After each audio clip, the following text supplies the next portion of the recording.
सागर कदम आणि मयुरी दांडगे पुण्याच्या या तरुण तरुणीचं त्यांच्या घरच्यांनी लग्न ठरवलं. सुपारी फोडण्याच्या कार्यक्रमामध्ये लग्नाची तारीखही ठरली. लग्नाची तारीख ठरल्यानंतर सागर आणि मयुरी यांनी प्री वेडिंग फोटोशूटही केला. लवकरच नव्या नात्याला सुरुवात होणार असल्यामुळे सागर आनंदी होता, तर मयुरीच्या चेहऱ्यावरही हसू होता.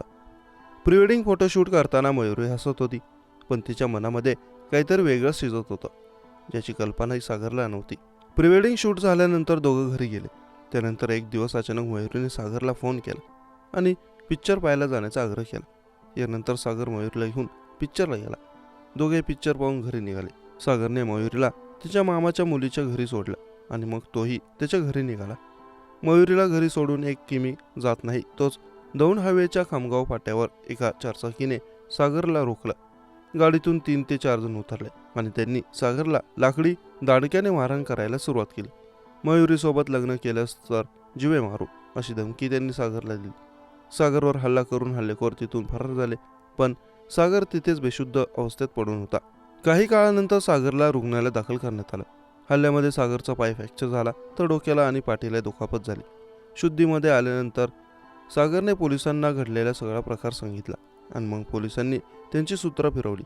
संशयित आरोपीला ताब्यात घेतल्यानंतर त्याने दिलेली माहिती ऐकून पोलिसांच्या पायाखालची जमीन सरकली. मयुरीला सागर पसंत पडला नव्हता. सागरसोबत लग्न करायचं नव्हतं, म्हणून मयुरीने सागरला मारण्यासाठी 1.5 लाख रुपयांची सुपारी दिली होती. या प्रकरणी दौंडमधल्या यवत पोलिसांनी 6 जणांविरुद्ध गुन्हा दाखल केला. यातल्या 5 जणांना पोलिसांनी अटक केली, पण या कटामधील मुख्य सूत्रधार मयुरी अजूनही फरार आहे. सागर कदम हा हॉटेलमध्ये कुक असून सागर आणि मयुरी दांडगेचं लग्न होणार होतं, पण मयुरीला सागर पसंत नव्हता. त्यामुळे त्याने सागरला जीवे मारण्याची सुपारी दिली होती. मयुरीने सागरची हत्या करण्यासाठी गुंडांना 1.5 लाख रुपये दिले होते. मयुरीकडून सुपारी घेतल्यानंतर गुंडांनी सागरला दौंड तालुक्यातील खामगाव फाटा या ठिकाणी अडवलं होतं आणि तू मयुरीशी लग्न केलं तर तुला दाखवतो अशी धमकी दिली. यानंतर त्यांनी सागरला लाकडी दांडण्याने जबर मारहाण केली. मारहाणीमध्ये सागर थोडक्यात बचावला. यानंतर त्याने यवत पोलीस स्टेशनमध्ये तक्रार दाखल केली. पोलिसांनी गुन्हा दाखल करत 5 आरोपींना अटक केली, पण मयुरी दांडगे या घटनेनंतर फरार झाले आहे. सागर यांना मारहाण झाल्यानंतर आम्ही 1-2 संशयित ताब्यात घेतले. त्यामध्ये आदित्य दांडगे राहणार अहिल्यानगर श्रीगोंदा याची चौकशी केली.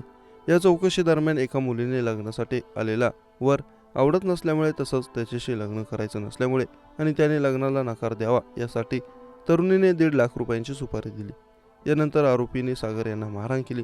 या प्रकरणातले सगळे आरोपी अहिल्यानगरच्या श्रीगोंदामधील आहे. आरोपींनी सागरला मारहाण केल्याचं कबूल केलं. एकूण 6 आरोपींपैकी 5 आरोपींना अटक करण्यात आली, पण ज्या मुलीने हा कट केला होता ती अद्याप फरार आहे अशी माहिती पोलिसांनी दिली आहे. या हल्ल्यानंतर सागर याने माध्यमांसमोर येऊन प्रतिक्रिया दिली. माझं लग्न मयुरीसोबत ठरलं होतं. लग्नाची तारीख 12 मार्च 2025 काढली होती. त्याआधी आम्ही 26 फेब्रुवारीला फोटोशूटही केलं होतं.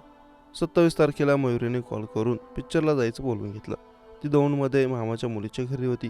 चित्रपट पाहून परत आल्यानंतर मी तिला तिच्या मामाच्या घरी सोडला. यानंतर 1 किलोमीटर गेल्यानंतर मेन हायवेला 4 चाकी गाडीतून 3-4 जण उतरले. यानंतर त्यांनी मला अडवलं आणि मारहाण करायला सुरुवात केली. त्यांनी मला लाकडी दांड्याने मारलं. या हल्ल्यात माझा पाय फ्रॅक्चर झाला, तसंच डोक्याला आणि पाठीलाही लागलं. तसंच मारहाण करताना त्यांनी मला मयुरीशी लग्न करू नको, तिच्याशी लग्न केलं तर तुला जीवे मारू अशी धमकी दिली. या मारहाणीमध्ये मी बेशुद्ध झालो. तिकडे असलेल्या लोकांनी मला रुग्णालयात नेलं. यानंतर आम्ही पोलिसांकडे गेलो असं सागरने सांगितलं आहे.